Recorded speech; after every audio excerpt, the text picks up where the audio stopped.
Assalamualaikum warahmatullahi wabarakatuh.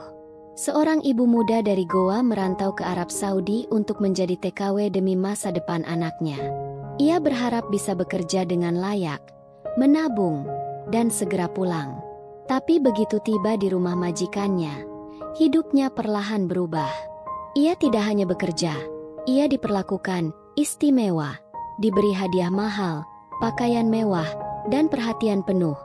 Tapi semuanya dibayar dengan satu hal, kebebasannya. Ia tak bisa keluar rumah, tak bisa bicara bebas. Bahkan untuk mengirim uang pun harus minta izin.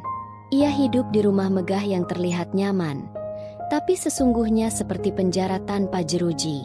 Setiap malam ia menulis surat untuk anaknya yang tak pernah ia kirim, sambil diam-diam menabung uang dan keberanian. Hingga suatu hari, ia menemukan celah. Kedua majikannya pergi ke luar negeri selama 3 hari. Saat itulah ia mengambil keputusan besar.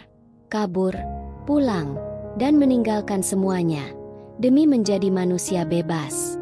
Tapi apa yang ia hadapi setelah pulang justru lebih menggetarkan hati. Penasaran dengan cerita lengkapnya?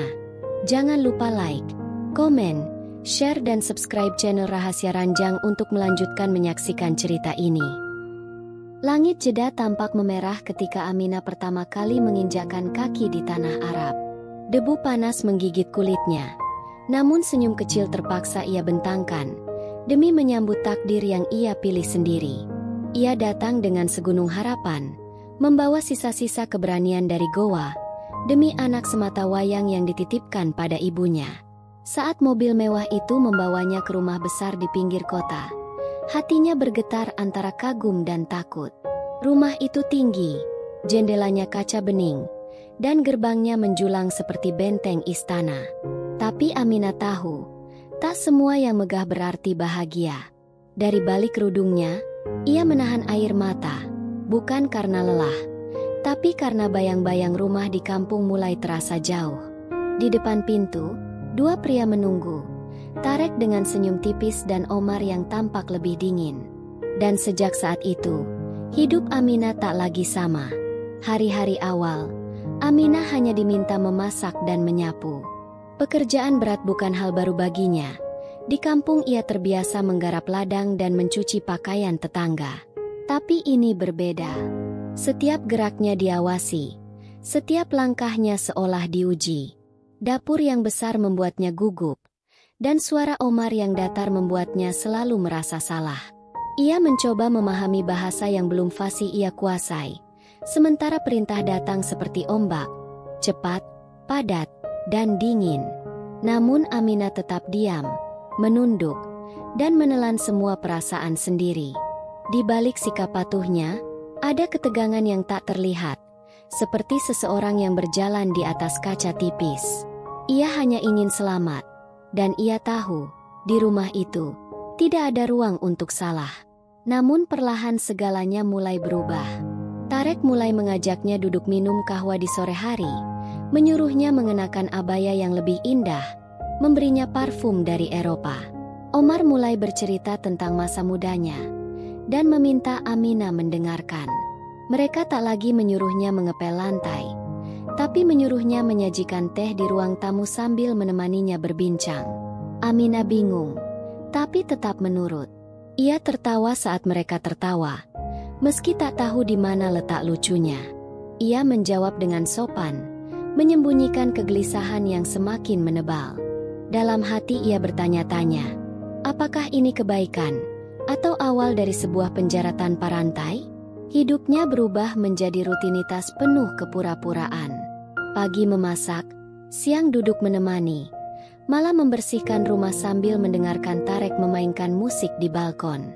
Tak ada kekerasan, tak ada teriakan, tapi juga tak ada kebebasan. Aminah tak diperbolehkan keluar rumah tanpa alasan jelas, dan ponselnya hanya boleh dipakai 1 jam dalam sehari.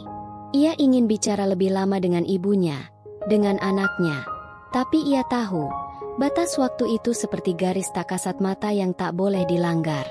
Hatinya terkunci, tubuhnya bebas bergerak, tapi jiwanya menjerit. Dan yang paling menyakitkan, Semua itu dibungkus dengan senyum dan keramahan. Setiap malam, Aminah duduk di sudut kamarnya yang sempit, memandangi langit Arab dari celah kecil jendela. Di luar, angin malam membawa suara azan, tapi di dalam, hanya keheningan yang menemaninya. Ia merindukan aroma kayu dari rumah panggung di goa, suara tawa anaknya, dan nasi goreng sederhana yang biasa ia masak di pagi hari. Di sini, ia disuguhi roti mahal dan teh manis, tapi semuanya terasa hampa. Ia ingin pulang, tapi belum bisa. Ia harus kuat, demi masa depan anaknya. Namun setiap kali ia memejamkan mata, ia merasa semakin asing dengan dirinya sendiri. Dan dalam diam, ia mulai sadar, mungkin sangkar emas itu lebih kejam daripada rantai besi. Aminah mulai terbiasa dengan peran yang harus ia mainkan, bukan sebagai pembantu, tapi sebagai tamu kehormatan yang tak boleh meninggalkan ruangan. Setiap hari ia mengenakan abaya baru, beraroma parfum Prancis yang bahkan tak tahu berapa harganya. Di ruang tamu, ia duduk anggun, menghidangkan teh, mendengarkan cerita-cerita Tarek dan Omar yang seolah menganggapnya keluarga. Tapi di balik senyum yang ia pertahankan, hatinya menjerit. Ia tahu ia sedang berperan, dan semakin lama, peran itu menenggelamkan dirinya yang asli. Tak ada lagi Aminah yang dulu ceria, yang tertawa lepas bersama tetangganya, yang bangga menyuapi anaknya dengan tangan sendiri. Yang ada kini hanya sosok yang cantik dari luar, namun kosong di dalam. Malam-malam ia lewati dengan diam, hanya memandangi bayangan dirinya di cermin dan bertanya lirih, apa yang sedang aku lakukan di sini? Di rumah itu, segala yang mewah tersedia. Sepatu bermerek dari Italia berjajar di rak, gaun malam digantungkan di lemari walau tak pernah dikenakan, dan kalung emas dengan ukiran nama Arab ia terima di hari ulang tahunnya, meski tak seorang pun bertanya kapan tanggal lahirnya sebenarnya. Semua benda itu seperti bayang-bayang, indah namun tak punya makna. Aminah hanya menyentuhnya, lalu menyimpannya kembali. Ia tak ingin terbiasa dengan kenyamanan yang bukan miliknya. Kadang, ia berdiri di depan lemari terbuka, memandangi semua itu, dan merasa muak. Apa gunanya kekayaan jika tak bisa ia nikmati bersama anaknya? Apa gunanya kecantikan jika ia merasa begitu kecil dan tidak punya kendali? Semua yang dimiliki terasa seperti pajangan, dan ia hanyalah bagian dari dekorasi itu. Ada malam-malam di mana Aminah duduk lama di lantai kamar, membelakangi ranjang empuk yang tak membuatnya tenang. Ia menulis surat, entah sudah yang keberapa, untuk anaknya di kampung. Surat-surat itu tak pernah dikirim, tak pernah bisa. Ia hanya menulis untuk menjaga kewarasannya. Ia bercerita tentang kerinduan yang tak bisa dilukiskan, tentang harapan bahwa anaknya tak akan pernah mengerti betapa kerasnya dunia ini. Dalam surat-surat itu, Aminah mencoba jujur, meski ia tak pernah punya keberanian untuk menyampaikannya secara langsung. Ia menyebut nama anaknya berkali-kali, seakan itu doa yang mampu menahannya untuk tidak patah. Dan di setiap akhir surat, selalu ia tulis kalimat yang sama, "Mama akan pulang suatu hari nanti." Namun hari-hari terus berjalan, dan Aminah merasa dirinya semakin hilang. Ia mulai takut melihat cermin. Wajah yang ia lihat bukan wajah perempuan dari goa yang pernah menanam singkong dan tertawa saat hujan turun deras. Kini ia hanya melihat perempuan asing, bersih, cantik, tapi kosong. Ia tak tahu kapan tepatnya dirinya berubah. Apakah saat ia pertama kali menyajikan teh dengan senyum palsu? Atau saat ia membiarkan dirinya diperlakukan sebagai boneka yang bisa dipoles dan dipamerkan? Ia tidak tahu. Tapi ia tahu, dirinya yang dulu perlahan-lahan mati, tertimbun hadiah, perhatian semu, dan keheningan yang menyesakan. Dan malam-malamnya kini bukan lagi tentang rindu, tapi tentang kehilangan jati diri. Semakin hari, rumah itu menjadi tempat yang indah untuk dilihat dari luar, tapi menakutkan untuk ditinggali. Tak ada jeruji, tapi tak ada jalan keluar. Setiap sudut kamar mewah terasa seperti menyimpan bisikan ketakutan. Tarek dan Omar tetap ramah, tapi ramah yang menekan. Mereka memberinya segala yang ia butuhkan, kecuali satu, kebebasan. Aminah sadar, ia sedang digenggam dengan cara yang paling halus, dibelai, lalu dikunci dengan perhatian yang beracun. Ia bisa saja berteriak, tapi tak ada siapapun yang akan mendengar. Ia bisa menangis, tapi air matanya hanya akan jatuh di atas karpet mahal yang menyerap semuanya tanpa jejak. Dan di dalam dirinya, satu hal mulai tumbuh perlahan, dorongan untuk melarikan diri, meski ia belum tahu caranya. Setiap pagi Aminah bangun sebelum azan subuh, menyeduh teh untuk dirinya sendiri dalam diam, lalu duduk di depan jendela kecil yang menghadap dinding kosong. Tak ada matahari, tak ada pemandangan, hanya tembok batu yang dingin dan bisu. Tapi di balik itu, Aminah memejamkan mata dan membayangkan sawah di kampung, bau tanah basah setelah hujan, dan suara ayam jantan di kejauhan. Ia merindukan semua itu lebih dari apapun. Ia merindukan tangis anaknya di malam hari, tangan kecil yang dulu menarik-narik bajunya agar mau tidur di samping. Kini yang ada hanya sepi, dan kadang, ia berbicara sendiri agar ingat bahwa suaranya masih ada. Ia tak ingin hari-harinya menjadi sunyi begitu lama hingga ia lupa siapa dirinya. Dan setiap hari, ia menyadari, tubuhnya mungkin di Arab, tapi hatinya tetap tertinggal di tanah kelahirannya. Aminah mulai menulis surat hampir setiap malam. Ia tulis dengan hati-hati di kertas sobekan bekas kalender atau di belakang kemasan makanan. Surat itu bukan untuk dikirim, karena ia tahu tak akan diizinkan. Tapi ia tetap menulis, seperti orang tenggelam yang tetap mengayuh agar tidak karam. Ia tulis nama anaknya, Fahri, berkali-kali, seakan nama itu adalah jangkar yang menahannya dari kegilaan. Ia ceritakan hari-harinya, meski penuh kepalsuan. Ia ceritakan bahwa ibunya sehat, bahwa ia makan enak, tapi juga bahwa hatinya terasa kosong. Di akhir surat, ia selalu meminta maaf. Karena jauh, karena diam, karena tak mampu mengatakan yang sebenarnya. Dan karena mungkin, suatu hari Fahri akan membaca semua itu, dan kecewa. Kadang malam datang begitu lambat, dan Aminah hanya duduk di lantai, menatap tembok, memeluk lutut. Ia tak menangis setiap hari, tapi rasa sesaknya tidak pernah pergi. Ia mulai menyimpan uang sedikit demi sedikit dari saku baju, dari amplop bayaran yang kadang diselipkan Omar setelah mereka baik hati.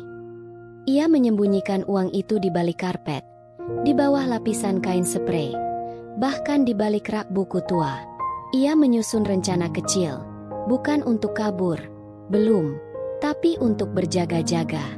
Mungkin untuk membeli tiket, mungkin untuk ongkos pulang, atau mungkin hanya untuk punya sesuatu yang benar-benar miliknya. Ia tahu, uang itu bukan sekadar kertas. Itu adalah harapan, perlindungan, bahkan perlawanan dalam bentuk paling diam. Dan diam-diam, Aminah mulai menghitung hari. Namun rasa bersalah kerap datang tanpa diundang. Ia membayangkan Fahri tumbuh besar tanpa pelukan, tanpa suara ibunya saat membacakan doa sebelum tidur. Ia takut jika kelak anaknya bertanya kemana ibunya pergi, dan mengapa begitu lama tak kembali. Ia takut jika Fahri mengira ia telah ditinggalkan. Aminah sering menggenggam foto kecil Fahri yang ia selipkan di dompet, memandangi mata polos itu, dan bertanya, "Apa aku sedang mengkhianati kamu, nak?" Tapi ia tahu jawabannya tidak pernah sederhana. Ia berjuang, iya, tapi ia juga sedang bersembunyi. Bukan hanya dari dunia, tapi dari luka yang makin dalam setiap kali ia menatap wajah anak itu dalam diam.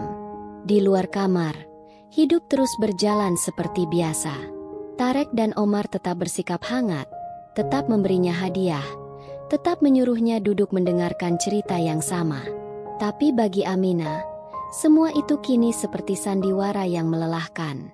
Ia mulai sulit tersenyum, mulai sering menjawab pendek, dan kadang lupa mematuhi aturan kecil yang dulu begitu ia patuhi.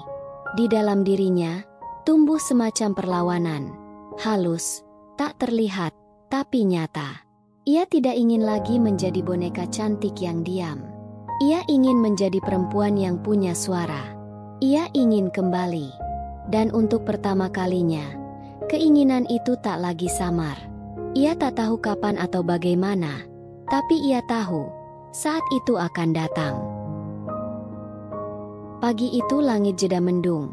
Angin bertiup lebih dingin dari biasanya, dan firasat aneh merayap di dada Aminah. Saat sedang membersihkan ruang kerja Omar, matanya tertumbuk pada selembar kertas yang tertinggal di atas meja kayu mahoni, sebuah jadwal penerbangan dengan kop surat maskapai mewah. Ia menelan ludah. Matanya menelusuri baris demi baris. Keberangkatan ke Abu Dhabi, 3 hari, urusan bisnis. Jantungnya berdebar tak karuan, seperti menemukan secercah cahaya di ujung lorong gelap yang nyaris tak ia harapkan lagi.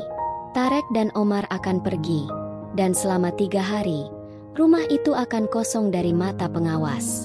Aminah memegang kertas itu erat-erat, lalu buru-buru menyelipkannya kembali di antara buku, takut ketahuan, tapi juga tak ingin kehilangan jejak harapan yang tiba-tiba muncul itu. Ia kembali ke kamarnya dengan napas tercekat. Di dalam dirinya, ketakutan dan keberanian mulai bertarung. Hari-hari menjelang keberangkatan Omar dan Tarek terasa lebih panjang dari biasanya. Aminah kembali bermain peran, menyuguhkan teh, mendengarkan cerita, pura-pura tertawa. Tapi kali ini, senyumnya lebih getir. Setiap jam terasa seperti ujian kesabaran. Ia harus tetap patuh, tetap tenang, seolah tak ada apa-apa. Tapi di dalam kamarnya, setiap malam, ia membuka koper lamanya secara diam-diam, memeriksa simpanan uang yang sudah dikumpulkan berbulan-bulan. Ia menghitung dan menghitung ulang, bahkan menyelipkan beberapa lembar di balik bra, di bawah alas kaki, di sela lipatan baju kebaya yang selalu ia simpan. Ia menyiapkan semuanya dengan cermat, dalam diam, dalam gelap, dalam dinginnya ketakutan. Ia tahu, jika sekali saja salah langkah, semua rencana bisa berakhir sia-sia, atau lebih buruk lagi, membuatnya terkurung selamanya. Malam keberangkatan tiba. Omar dan Tarek pamit dengan santai, bahkan sempat meminta Aminah menjaga rumah sebaik mungkin, seolah mempercayainya. Mereka tidak tahu bahwa kepercayaan itu adalah celah. Setelah pintu tertutup dan suara mobil menjauh, Aminah berdiri kaku di tengah ruang tamu, mendengarkan keheningan yang belum pernah begitu sunyi dan bebas. Ia kembali ke kamar, membuka koper, mengambil semua yang telah ia siapkan. Tangannya gemetar. Ia menulis sepucuk surat pendek di atas meja makan. 1 kalimat saja. Namun setiap hurufnya penuh keberanian yang selama ini ia kubur dalam dada. Terima kasih atas segalanya. Tapi sekarang, izinkan aku pulang. Ia meletakkan surat itu rapi, lalu berdiri menatap sekeliling rumah megah itu untuk terakhir kalinya. Tak ada air mata, hanya kelegaan yang pahit. Aminah melangkah keluar dengan hati berdebar, menyusuri trotoar gelap jeda dengan koper di tangan dan kerudung menutupi wajah.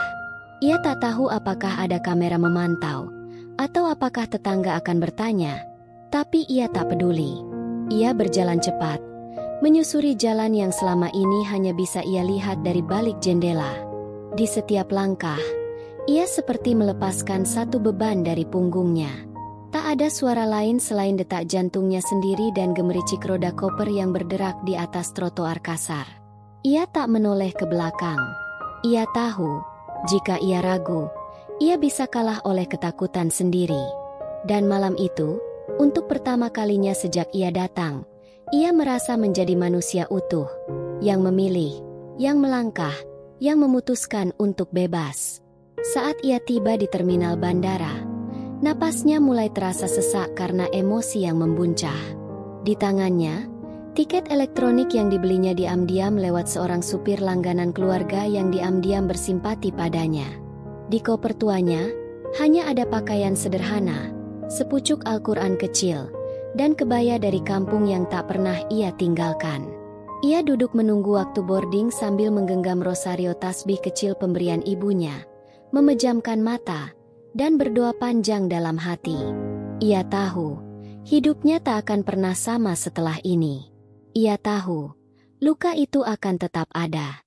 Tapi malam itu, ia memilih luka yang lahir dari keberanian, bukan dari ketakutan.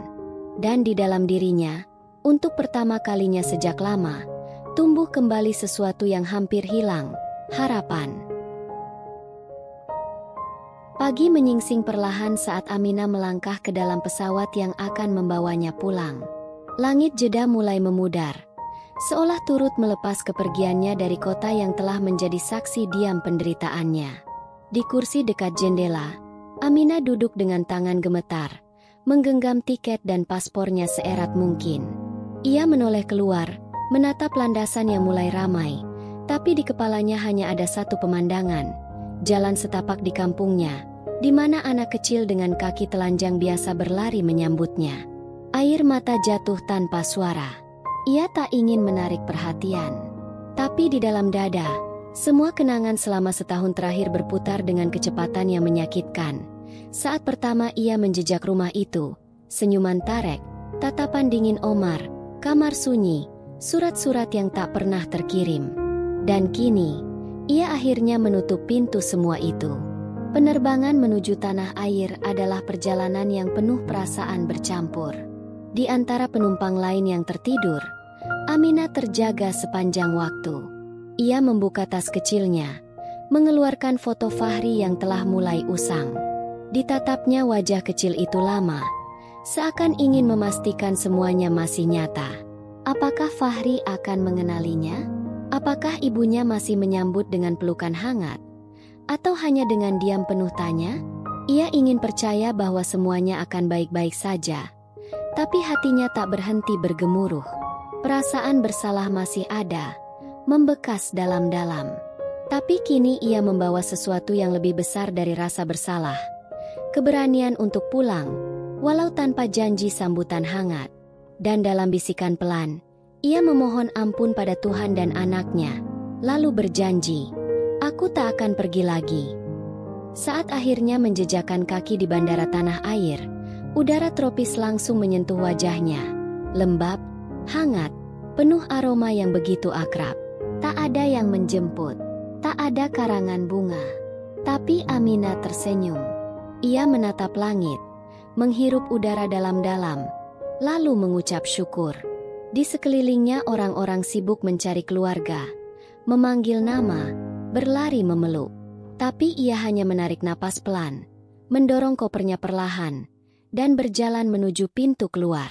Langkah-langkah itu ringan, meski tubuhnya lelah. Ia tak membawa oleh-oleh mewah, tak membawa cerita bahagia, hanya koper tua dan kisah luka yang diam-diam membentuknya menjadi lebih kuat. Tapi itu cukup. Ia pulang sebagai perempuan yang bertahan. Beberapa hari kemudian, Aminah berdiri di depan pintu rumah ibunya di Goa. Rumah kayu kecil itu tak berubah. Bau kayu dan asap dapur langsung menyambut hidungnya. Pintu terbuka perlahan, dan di ambang pintu berdiri Fahri, sedikit lebih tinggi, tapi mata bulatnya masih sama. Keduanya saling diam. Waktu seperti berhenti. Lalu, tanpa banyak kata, Fahri berlari dan memeluk pinggang ibunya erat-erat. Tangis Aminah pecah, bukan karena sedih, tapi karena akhirnya ia merasa lengkap. Dunia yang sempat runtuh dalam dirinya, kini perlahan dibangun kembali, oleh pelukan seorang anak kecil yang tak menuntut penjelasan, hanya rindu. Kini Aminah bekerja di kebun kecil milik tetangganya. Hidupnya sederhana, jauh dari kemewahan Arab yang pernah ia tempati. Tapi setiap hari ia bangun tanpa rasa takut. Ia memasak sarapan untuk Fahri, mengantar ke sekolah, dan duduk di beranda sambil menulis surat-surat baru. Kali ini bukan berisi kerinduan, tapi harapan. Surat-surat itu ia simpan, sebagai pengingat bahwa ia pernah hilang, dan berhasil kembali. Luka di dalam dirinya mungkin tak akan pernah hilang sepenuhnya, tapi ia telah menjahitnya dengan keberanian. Ia tak lagi bertanya, "Siapa aku sekarang?" Karena ia tahu jawabannya. Ia adalah ibu, perempuan, dan manusia yang memilih untuk pulang. Dan di antara cahaya pagi dan suara burung di pohon jambu, Aminah tahu, rumah bukanlah tempat, Rumah adalah keberanian untuk kembali menjadi diri sendiri.